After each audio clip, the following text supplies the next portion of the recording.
Hello everyone, balik lagi di channel Autodidak, tempat kita belajar secara mandiri. Setelah pada part 6 sebelumnya kita sudah membahas tentang manipulasi data number. Nah, pada part 7 ini kita akan mencoba metode-metode untuk memanipulasi data string. Langsung saja kita buat variabelnya di sini. Langsung saja kita buat variabel const bernama first name. Dan kita isikan nilainya adalah Akagami.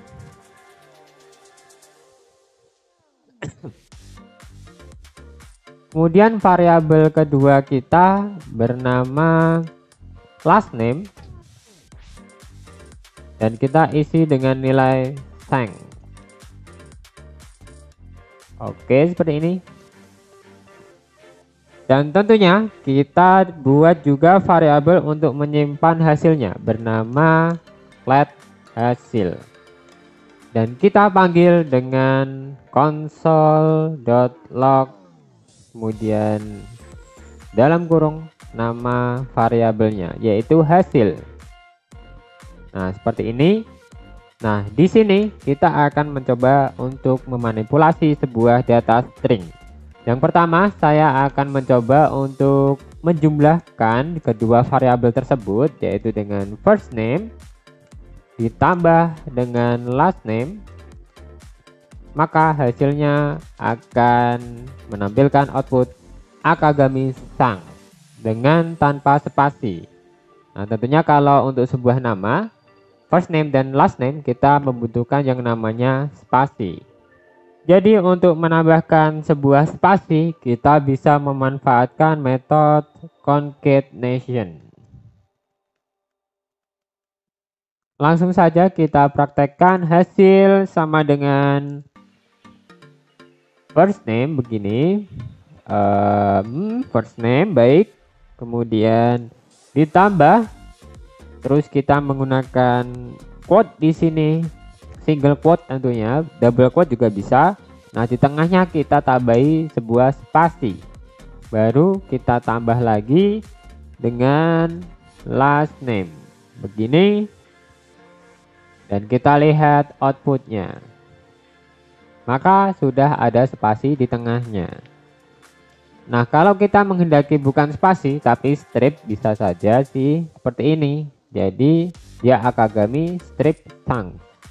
Oke, di dalam concatenation ini kita juga bisa menjumlahkan sebuah string biasa dengan sebuah variabel.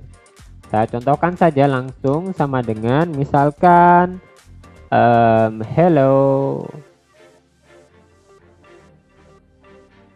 my name is, baru kita tambahkan first name, kemudian ditambah dengan spasi, terus kita tambahkan dengan last name seperti ini. Oke, kita lihat outputnya, maka akan tampil sebuah kalimat dengan hello, my name is Akagami sang.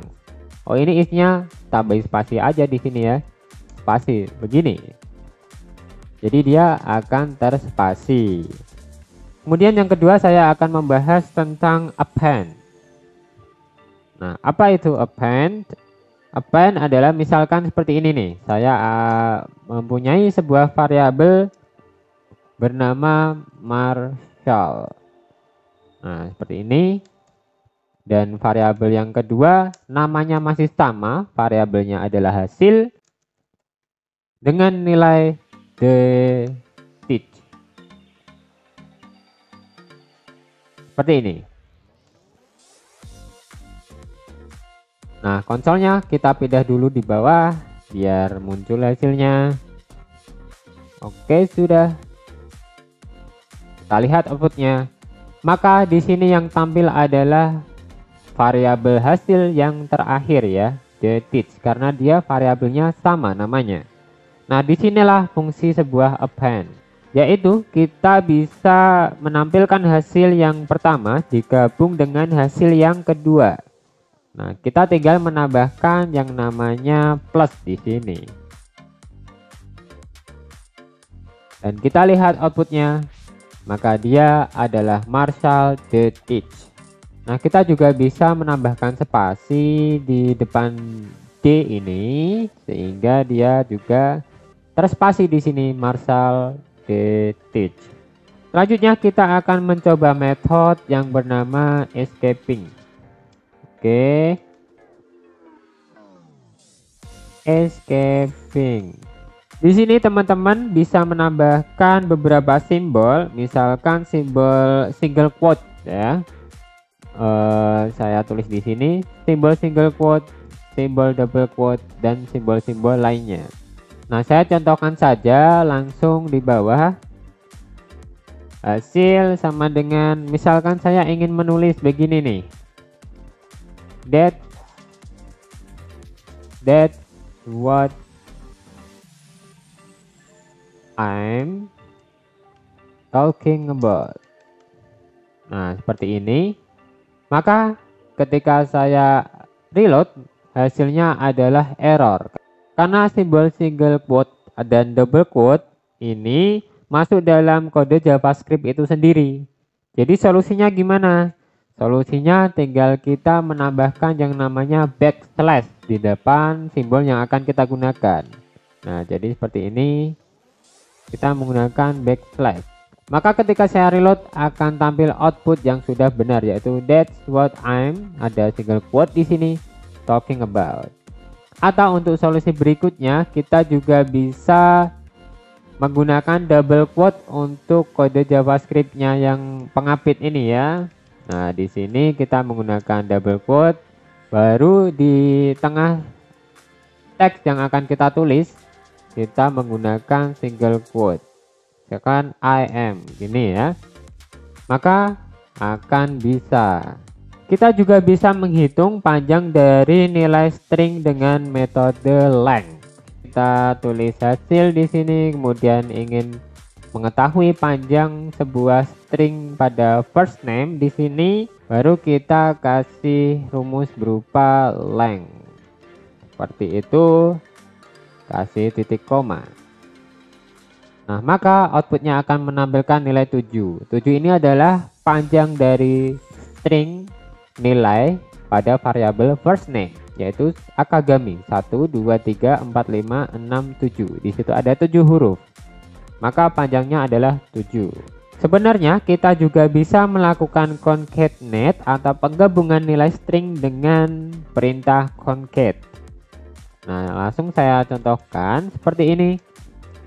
Misalkan first name tadi ya, first name, kemudian baru kita kasih concat dan kita kasih dalam kurung. Di sini perintahnya adalah yang pertama itu data yang kita tambahkan, misalkan spasi, kemudian untuk kata atau teks selanjutnya kita menggunakan koma. Nah, misalkan kita kasih last name. Variabel ya, sebuah variabel boleh, sebuah string juga boleh. Kalau sebuah string tinggal dikasih single quote aja di situ. Nah, jadi outputnya adalah Akagami spasi string. Karena ini adalah dua, yang satu string, yang satu variabel. Di JavaScript kita juga bisa mengatur besar, kecil, atau kapital sebuah huruf pada kata atau kalimat.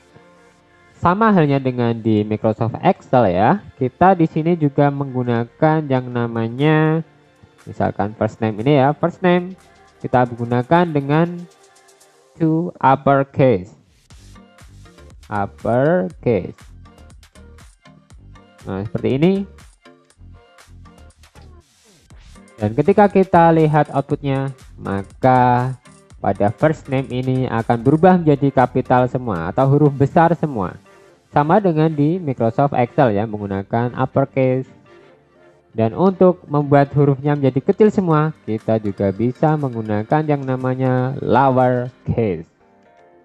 Jadi kita tulis nama variabelnya, kemudian titik to lowercase.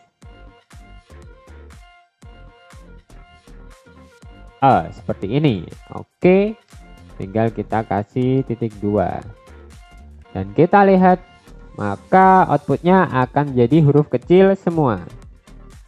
Nah, kita juga bisa mencari suatu string berdasarkan indeks seperti array. Langsung saja saya contohkan di sini. Saya akan membuat hasil sama dengan first name, kemudian kita kasih 0 dengan array ya. Jadi saya akan menampilkan huruf ke-0 dari first name. Nah, kita lihat outputnya. Maka hasilnya adalah A, karena huruf ke-0 dari Akagami adalah A. Nah, di array kan huruf pertama atau indeks pertama itu diawali dengan 0. Misalkan saya ingin indeks ketiga begini, maka dia akan tampil G, karena indeks ketiga dari Akagami adalah G. Selain menggunakan metode array ini, kita juga bisa menggunakan metode char_add untuk memanggil indeks keberapa. Nah, misalkan saya ingin memanggil indeks ke-1 ya. Jadi titik kita gunakan char_add di sini. Kemudian di dalam kurung ini diisi single quote dan indeks keberapa yang akan kita tampilkan. Misalkan indeks ke-1 seperti ini. Maka akan tampil sebuah huruf K karena indeks ke-1 dari first name adalah K, 0 adalah A, 1 adalah K. Di sini kita juga bisa melakukan hal sebaliknya, yaitu untuk mencari indeks keberapa dari sebuah nilai. Nah, kita tulis hasil di sini, kemudian tulis first name misalkan, kemudian kita menggunakan yang namanya index of, O-nya besar, baru di dalam kurung ini kita tulis yang mau kita cari, misalkan adalah huruf K di sini, dan kita lihat outputnya. Maka huruf K ini adalah indeks ke-1. Nah, kita dapat memotong suatu string dengan metode substring. Saya contohkan langsung saja juga.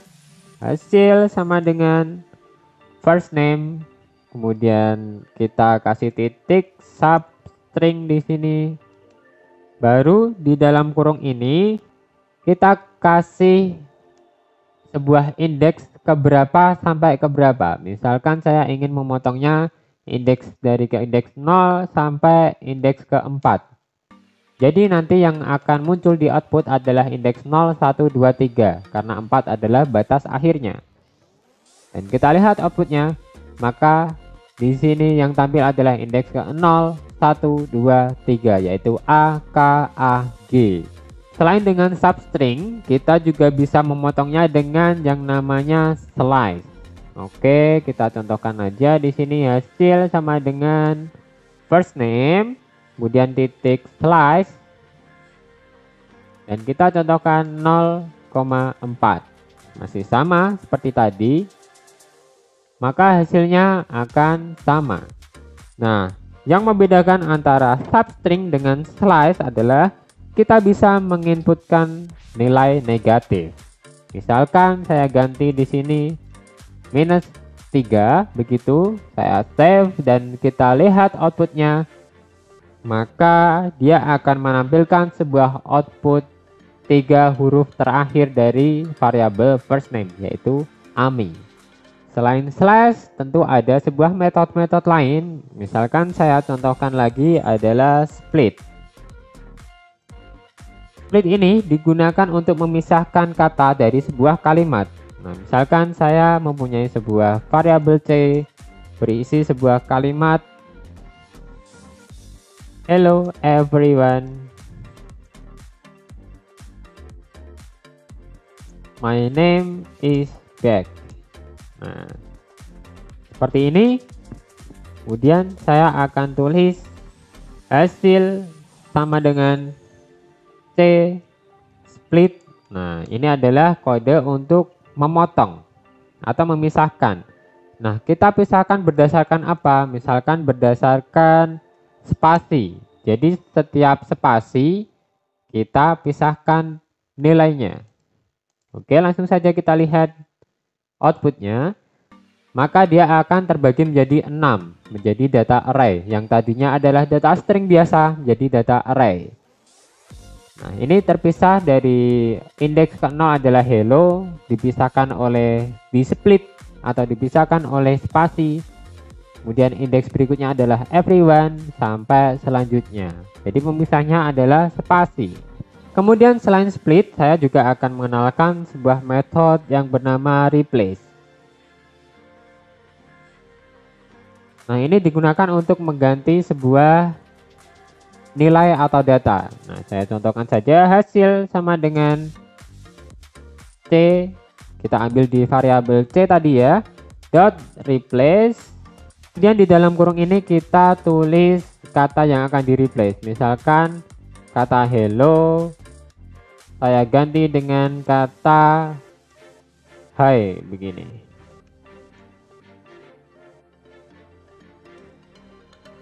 Oke, kita lihat outputnya. Maka yang tadinya hello everyone, my name is back berganti dengan hi everyone, my name is back. Dan saya akan mengenalkan lagi yang namanya include.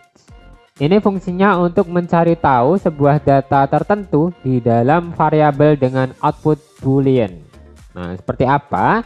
Langsung saja saya kasih contohnya. Hasil sama dengan kita gunakan saja variabel C, kemudian kita kasih include di sini.